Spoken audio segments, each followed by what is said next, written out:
조 변호사 이 부분 한번 볼게요. 한국일보인데요. 윤석열 서울중앙지검장의 주변에 얘가 뭘 알겠냐라고 말한 것으로 알려졌다. 얘가 뭘 알겠느냐. 그거는 의지가 없다는 얘기거든요. 사실상 뭐 재청구는 할 것으로 보입니다. 뭐 국민적인 관심사이기도 하고 사실상 정유라 씨가 최순실 씨와의 관계에 있어서 특히 뭐 자금 쪽이라든지 무슨 돈을 받아서 그 덴마크에서 생활했는지 좀 밝힐 부분이 많이 있거든요. 그리고 유일한 상속자이기 때문에 재산 관련된 내역을 자세히 알고 있을 가능성이 높습니다. 그리고 정유라 씨의 태도를 보면 되게 어리숙하고 나는 몰라요, 엄마가 다 합니다 라는 식으로 행동을 하고 있지만 제가 보기에는 되게 고단수일 것 같아요. 어떻게 보면 최순실 씨보다도 더 고단수일 가능성이 높고요. 그러니까 이런 부분을 사전에 철저히 준비해서 왔을 가능성을 검찰도 어느 정도는 알고 있을 겁니다. 그렇기 때문에 우리가 너무 쉽게 보지 않았나 이런 반성과 더불어서 재청구를 할 것으로 보여집니다. 그런데 특히 중요한 부분은 이제 공모관계를 밝히는 거죠. 그러니까 그게 공모관계가 없고 정말 모르쇠가 다 그러면 다 통하는 거예요. 근데 검찰이 해결해야 될 문제 중에 뭐 여러 가지가 있습니다만 그 삼성전자에서 넘어간 78억이 있습니다. 이 부분은 코레 스포츠의 그 같은 주주로 돼 있기 때문에 정유라가 최순실 씨와 더불어 거기에 흘러 들어간 78억의 용처입니다. 정유라 이름으로 현지에 그 집을 4억 8천만 원짜리를 사둔 게 있고 또 본인이 생활을 장시간 하면서 생활비 같은 경우를 뭘로 조달했는지가 아마 제가 보기엔 지금 앞서 우리 전 변호사 말씀하셨지만 독일 검찰하고 제가 볼 땐 공조가 잘 될 거라고 봅니다, 이미. 그러니까 탈세 관련 부분도 아마 최순실 탈세도 현지에서 포착을 해서 지금 수사 들어가 있다고 하니까 제가 보기에는 충분히 준비가 안 돼서 이번에 영장을 청구할 때 기재를 안 했지만 이 부분은 충분히 아마 확인 가능한 부분이라고 봐서 그 윤석열 지검장이 뭐 애가 뭘 알겠냐 이렇게 말했다고 하는데 뭐 그건 이제 보도에 불과한 것이고 사실은 분명히 국민적 관심사이기 때문에 최대 수혜자로 지금 알고 있는데 수혜자가 아무런 그게 물론 이게 영장이 기각됐다고 해서 범죄 사실이 기각된 게 아니잖아요. 그래서 저는 충분히 이 부분을 특히 78억 들어간 부분이 어떻게 사용되는가는 그렇게 어렵지 않게 확인 가능하지 않을까 협조만 잘 된다면.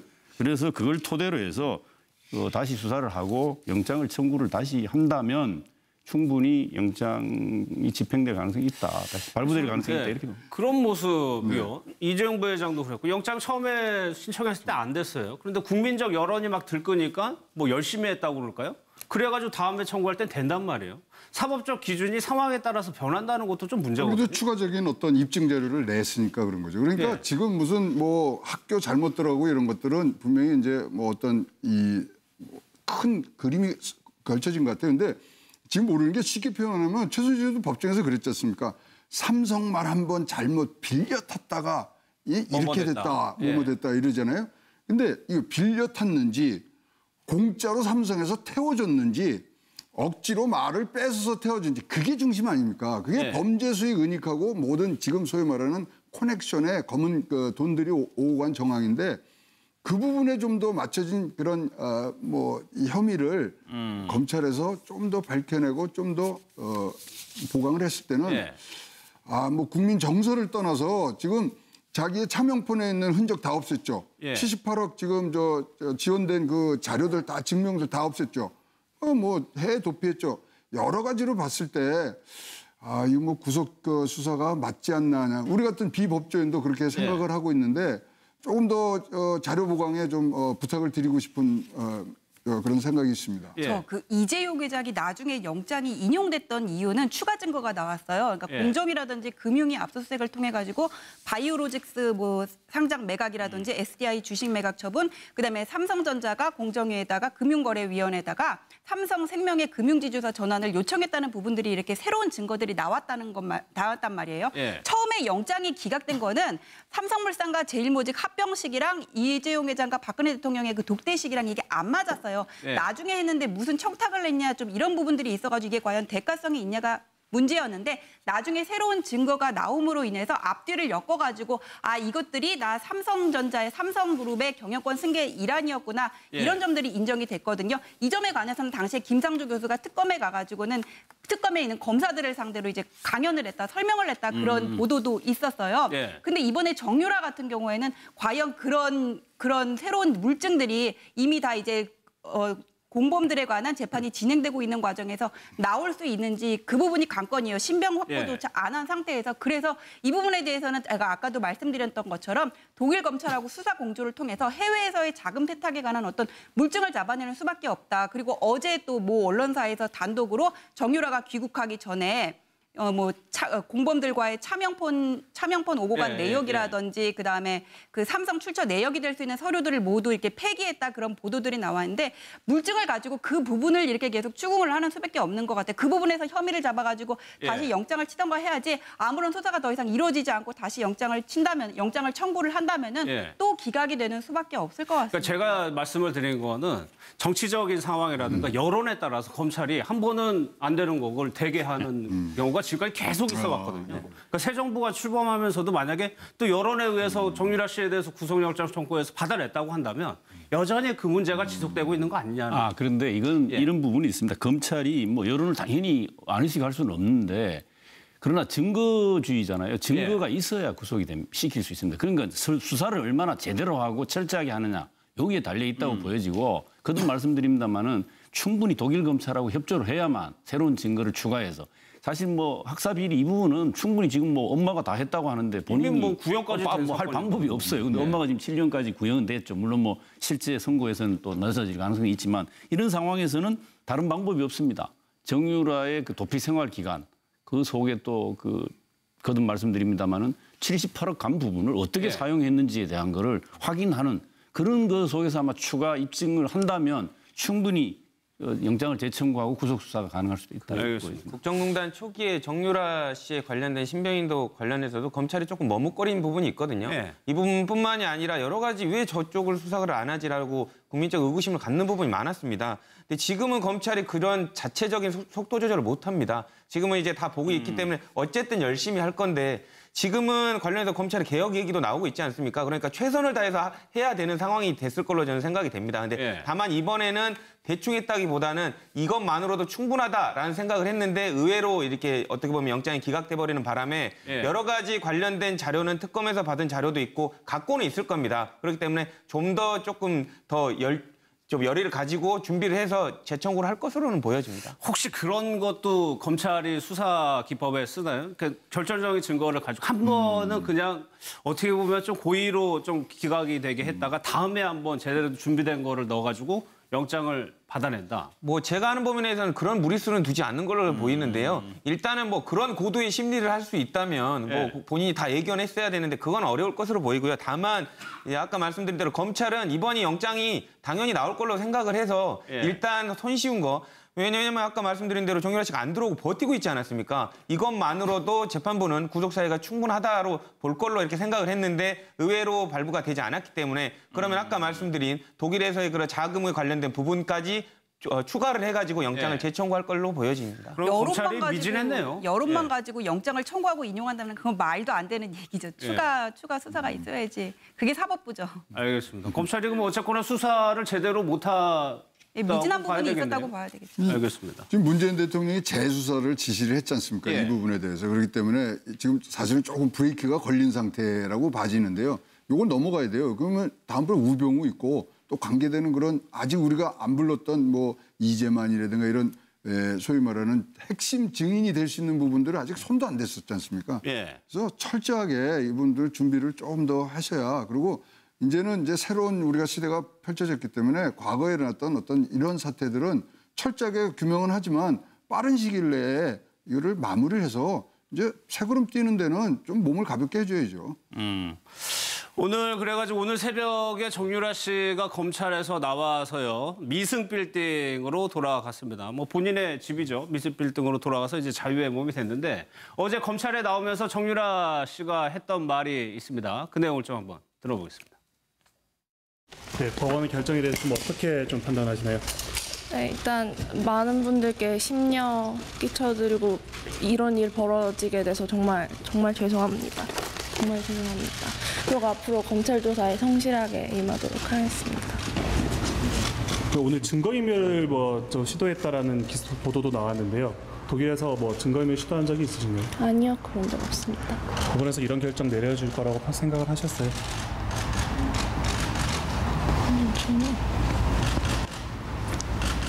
또 심정적으로 좀 다시 재청구가 온다면 어떤 심정이시겠어요? 네, 또 그러면 이제 실질심사 가서 제가 억울한 부분 판사님께 말씀드리고 또 똑같은 일을 해야 된다고 생각합니다. 어떤 점이 제일 억울하신 것을? 네. 어떤 부분 특히나? 알지 못하는 일들이 많아서 그러니까 네, 그런 게 좀 억울하다기보다는 왜 몰랐을까 하는 그런 부분도 있고요. 그래서 많은 드릴 말씀이 없어서 네, 여쭤보시는 거에 다 정확히 되게 대답을 못 드리기 때문에 죄송하게 생각합니다. 네, 법정에서 직접 증언을 말씀을 많이 하시면서 우시면서 말씀하셨다는데 그 부분 중에서 뭐 말씀하신 것 때문에 진심으로 국민들께 사과한다 이런 부분을 있었다는데 어떤 부분에서 그렇게 미안하고 억울하셔서 이렇게 눈물까지 흘리게 되셨는지. 제가 이제 또 SNS에 안 좋은 글도 올렸었고 그게 공연성이 있던 누구를 향한 글이었던 어쨌든 잘못된 글이면 확신하고 많이 반성하고 있고요.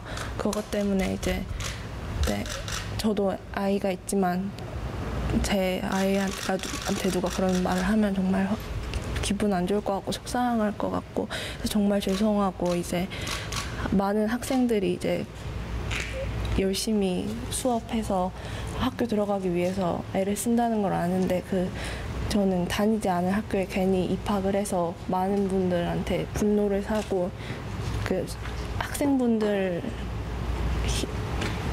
입장에도 좀 안 좋은 영향을 끼친 것 같아서 정말 죄송하게 생각합니다. 그럼 여전히 아까 학교 안 다니셨다고 그러셨는데 여전히 입학과 이제 학사 관련해서는 여전히 모르신다는 입장이신 건가요, 그러면?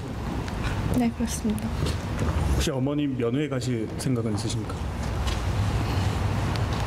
그게 허락이 된다면 당연히 가겠지만 허락이 안 된다면 가지 못할 것 같습니다. 아, 면회를 못 하는군요. 정유라 씨가 최순실 씨는. 저 경우에는 그냥 접견이 금지되지 않을까. 근데 최순실 씨 같은 경우는 이제 변호인 외에 일반인 접견도 허용이 되고 있는데 허가가 안 될 것 같아요. 이게. 근데 뭐 허가가 안 된다고 하더라도 지금 변호인이 동일하지 않습니까? 이경재 변호사. 이게 다 얘기는 오고 갈 수 있겠죠. 절대 허락이 안 될 겁니다. 왜냐하면 공범관계지 않습니까? 그리고 이제 뭐 변호를 통해서 뭐 의사 전달은 할 수 있다고 하더라도 당사자끼리 만나는 그런 허락을 해줄 가능성은 없고요. 또 관련해서 지금 진술에 관련된 부분을 재판하는 과정에서 재판부가 또 판단을 해야 되는데 말을 맞출 수가 있기 때문에 뭐 접견은 안 될 것으로 보입니다. 어제 실질 심사에서 정유라 씨가 눈물로 호소를 했다고 합니다. 지난날에 언행을 반성한다. 그러니까 SNS에 올린 글을 그 부분을 반성한다는 얘기였던 것 같아요. 눈물로 호소했다. 근데 조 변호사님 그 부분은 어때요? 모녀를 같이 구속시키는 게 상당히 이례적인 거잖아요. 그렇죠. 그러니까 예를 들면 박채윤 씨랑 그 남편 그 성형외과 원장 할 때도 원래는 이제 가족이 있으면 한 명만 구속을 시키고 한 명은 불구속 상태에서 재판을 하게 하는 경우가 많습니다. 뭐 이 경우도 뭐 부부간은 아니지만 어머니와 딸이 관련해서 같은 범죄에 관련된 혐의를 공통적으로 갖고 있는 부분이 많기 때문에 둘 다 구속을 하지는 않을 것으로 보이는데 다만 아까 말씀드린 대로 정유라 씨 같은 경우는 안 들어오고 버티고 있었거든요. 그런 부분들. 그리고 최순실 씨가 갖고 있는 여러 가지 범죄에 관련된 중요한 단서를 알고 있을 가능성이 높다는 점. 그리고 밖에 있으면 얼마든지 그런 증거들을 또 인멸하는 실행책으로 또 활동을 할 수가 있거든요. 그런 부분 때문에 구속할 가능성은 있다고 보여지는데 모르겠습니다. 재청구할 때 이런 결과가 나올지는 좀 봐야 될 것 같습니다. 그러니까 판사 출신 법조인들 얘기를 들어보면은 모녀, 부자 관계를 같이 구속시키기는 본인 기억에도 별로 없다라고 얘기를 하더라고요. 부부간이나 가족간에는 이렇게 한 사람만 구속을 시키지 같이 시키는 경우는 거의 없습니다. 그러니까 재청구를 하더라도 과연 결정적인 거를 내밀어야 이게 또 구속이 되는 거지. 그냥 쉽게 되지는 않을 것 같아요. 근데 이거는 삼성과의 관계이기 때문에 지금 자기가 쓴 최종의 그 사용자 아닙니까? 그래서 아니 뭐 지금 뭐 가족 관계 이런 걸 떠나서 서로의 범죄가 있다 그러면 구속을 시켜야 되겠죠. 그리고 그 안에서 지금 최순실이가 한국에 돌아온 이후에도 현재 남아 있으면서 그 출처부터 거기에 사용된 금액, 도피자금이겠죠. 그런 것들에 대해서 지금 다른 범죄 혐의가 지금 갈 수 있거든요. 그리고 저는 절대로 말을 중심으로 해서 뭐 조사를 하면은 분명히 나올 것 같아요. 왜 자기가 아무런 그런 의견이 없다 그러면 이거 사달라 저거 사달라 그러겠어요. 근데 제가 알고 있기로는요. 물론 뭐 통상 가족은 다 구속을 안 시키는 그런 게 이제 예를 들면 법에도 눈물이 있다 뭐 이런 거겠죠. 근데 실제로 그 사안의 중대성이라든가 악성 같은 경우 예컨대 철저히 부인하는 경우 이런 경우는 그냥 방치할 수가 없죠. 네. 그런데 그게 드러났을 경우. 그러니까 제가 알고 있는 모 그 대기업의 그 아마 얼마 전 일입니다만 그 회장인 아버지와 그 사장인 아들이 동시에 구속되기도 했어요. 네. 그런 사례도 있고 하기 때문에 이건 사안의 중대성과 그 피의자의 태도 아주 악성 이런 부분이면 뭐 모녀지간이든 부자지간이든 관계없이 법의 엄정한 심판대 위에 공정하게 서야 되는 거죠. 예. 근데 이 경우는 또 이제 정유라가 나이가 어리다는 부분이 또 이제 가만히 될 수가 있는데 예. 지금 이 국정농단 재수사하는 목적은 특정한 누구가 미워서 이거를 구속시키자는 게 아니라 최태민 일가를 거쳐서 이렇게 부정 축제된 재산을 환수하자는 거잖아요. 그러니까 지금 만약에 이 뇌물죄가 유죄가 된다고 하더라도 정작 최순실 씨한테 간 돈은 78억 원밖에 안 되는데 실제 부정 축제된 환수된 재산의 규모에 대해서는 얼마나 되는지 이게 지금 가늠할 수 없다 이런 보도도 나오고 있으니까 예. 만약에 거기에 대해서 정말 강력한 물증이 나온다면은 정유라 씨도 구속을 피할 수는 없게 되겠죠. 증거가 나온다면. 근데 이 예. 업무방해 이 사안만 가지고는 부족하다고 봐야 알겠습니다. 되겠죠. 뭐 좀 조금 더 지켜봐야 될 것 같아요. 관련해가지고 또 신문 기사들을 살펴보겠습니다. 저희가 잠깐 앞에 언급을 해드렸던 대로 영장실질심사를 했던 판사는요. 박근혜 전 대통령의 영장을 발부했던 판사가 맡아서 했었습니다. 다음 내용 좀 볼게요. 조 변호사 이 부분 한번 볼게요. 한국일보인데요. 윤석열 서울중앙지검장의 주변에 얘가 뭘 알겠냐라고 말한 것으로 알려졌다. 얘가 뭘 알겠느냐. 그거는 의지가 없다는 얘기거든요. 사실상 뭐 재청구는 할 것으로 보입니다. 뭐 국민적인 관심사이기도 하고 사실상 정유라 씨가 최순실 씨와의 관계에 있어서 특히 뭐 자금 쪽이라든지 무슨 돈을 받아서 그 덴마크에서 생활했는지 좀 밝힐 부분이 많이 있거든요. 그리고 유일한 상속자이기 때문에 재산 관련된 내역을 자세히 알고 있을 가능성이 높습니다. 그리고 예. 정유라 씨의 태도를 보면 되게 어리숙하고 나는 몰라요, 엄마가 다 합니다 라는 식으로 행동을 하고 있지만 제가 보기에는 되게 고단수일 것 같아요. 어떻게 보면 최순실 씨보다도 더 고단수일 가능성이 높고요. 그러니까 이런 부분을 사전에 철저히 준비해서 왔을 가능성을 검찰도 어느 정도는 알고 있을 겁니다. 예. 그렇기 때문에 우리가 너무 쉽게 보지 않았나 이런 반성과 더불어서 재청구를 할 것으로 보여집니다. 예. 그런데 특히 중요한 부분은 이제 공모관계를 밝히는 거죠. 그러니까 그게 공모관계가 없고 정말 모르쇠가 다 그러면 다 통하는 거예요. 근데 검찰이 해결해야 될 문제 중에 뭐 여러 가지가 있습니다만 그 삼성전자에서 가능하지 않을까 협조만 잘 된다면 그래서 그걸 토대로 해서 다시 수사를 하고 영장을 청구를 다시 한다면 충분히 영장이 집행될 가능성이 있다. 다시 발부될 가능성이 있다. 이렇게 봅니다. 그런 모습이요. 이재용 부회장도 그랬고 영장 처음에 신청했을 때 안 됐어요. 그런데 국민적 여론이 막 들끓으니까 뭐 열심히 했다고 그럴까요? 그래가지고 다음에 청구할 땐 된단 말이에요. 사법적 기준이 상황에 따라서 변한다는 것도 좀 문제거든요. 그래도 추가적인 어떤 입증 자료를 냈으니까 그런 거죠. 그러니까 예. 지금 무슨 뭐 학교 잘못 들어가고 이런 것들은 분명히 이제 뭐 어떤 이 큰 그림이 걸쳐진 것 같아요. 근데 지금 모르는 게 쉽게 표현하면 최순실도 법정에서 그랬지 않습니까? 삼성 말 한번 잘못 빌려 탔다가 이렇게 됐다, 뭐뭐 됐다 이러잖아요. 근데 이거 빌려 탔는지 공짜로 삼성에서 태워줬는지 억지로 말을 뺏어서 태워준지 그게 중심 아닙니까? 그게 범죄 수익 은닉하고 모든 지금 소위 말하는 커넥션에 검은 그 돈들이 오고 간 정황인데 그 부분에 좀 더 맞춰진 그런 이 혐의를 검찰 앞뒤를 엮어가지고 이것들이 나 삼성전자의 삼성그룹의 경영권 승계의 일환이었구나 이런 점들이 인정이 됐거든요. 이 점에 관해서는 당시에 김상조 교수가 특검에 가가지고는 특검에 있는 검사들을 상대로 이제 강연을 했다, 설명을 했다 그런 보도도 있었어요.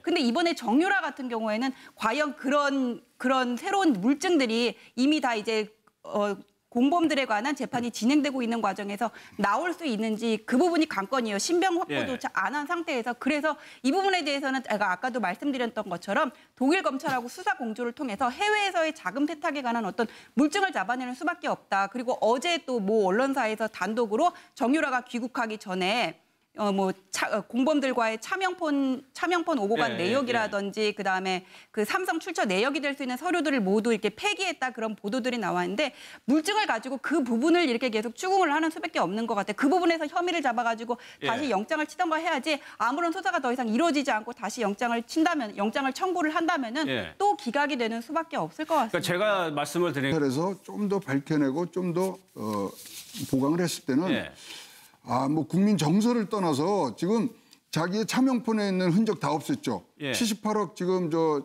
지원된 그 자료들 다 증명들 다 없앴죠. 뭐 해 도피했죠. 여러 가지로 봤을 때 이거 뭐 구속 그 수사가 맞지 않나. 우리 같은 비법조인도 그렇게 생각을 하고 있는데 조금 더 자료 보강에 좀 부탁을 드리고 싶은 그런 생각이 있습니다. 예. 저 그 이재용 회장이 나중에 영장이 인용됐던 이유는 추가 증거가 나왔어요. 그러니까 예. 공정이라든지 금융위 압수수색을 통해 가지고 바이오로직스 뭐 상장 매각이라든지 SDI 주식 매각 처분, 그다음에 삼성전자가 공정위에다가 금융거래위원회에다가 삼성생명의 금융지주사 전환을 요청했다는 부분들이 이렇게 새로운 증거들이 나왔단 말이에요. 예. 처음에 영장이 기각된 거는 삼성물산과 제일모직 합병 시기랑 이재용 회장과 박근혜 대통령의 그 독대 시기랑 이게 안 맞았어요. 예. 나중에 했는데 무슨 청탁을 냈냐 좀 이런 부분들이 있어가지고 이게 과연 대가성이 있냐가 문제였는데 나중에 새로운 증거가 나옴으로 인해서 넘어간 78억이 있습니다. 예. 이 부분은 코레 스포츠의 그 같은 주주로 돼 있기 때문에 정유라가 최순실 씨와 더불어 거기에 들러 들어간 78억의 용처입니다. 정유라 이름으로 현지에 그 집을 4억 8천만 원짜리를 사둔 게 있고 또 본인이 생활을 장시간 하면서 생활비 같은 경우를 뭘로 조달했는지가 아마 제가 보기엔 지금 앞서 우리 전 변호사 말씀하셨지만 독일 검찰하고 제가 볼 땐 공조가 잘 될 거라고 봅니다, 이미. 그러니까 탈세 관련 부분도 아마 최순실 탈세도 현지에서 그 포착을 해서 지금 수사 들어가 있다고 하니까 예. 제가 보기에는 충분히 준비가 안 돼서 이번에 영장을 청구할 때 기재를 안 했지만 예. 이 부분은 충분히 아마 확인 가능한 부분이라고 봐서 그 윤석열 지검장이 뭐 애가 뭘 알겠냐 이렇게 말했다고 하는데 뭐 그건 이제 보도에 불과한 것이고 사실은 저 분명히 국민적 관심사이기 때문에 최대 수혜자로 지금 알고 있는데 수혜자가 아무런 그게 물론 이게 영장이 기각됐다고 해서 범죄 사실이 기각된 게 아니잖아요. 네. 그래서 저는 충분히 이 부분을 특히 78억 들어간 부분이 어떻게 사용되는가는 그렇게 어렵지 않게 확인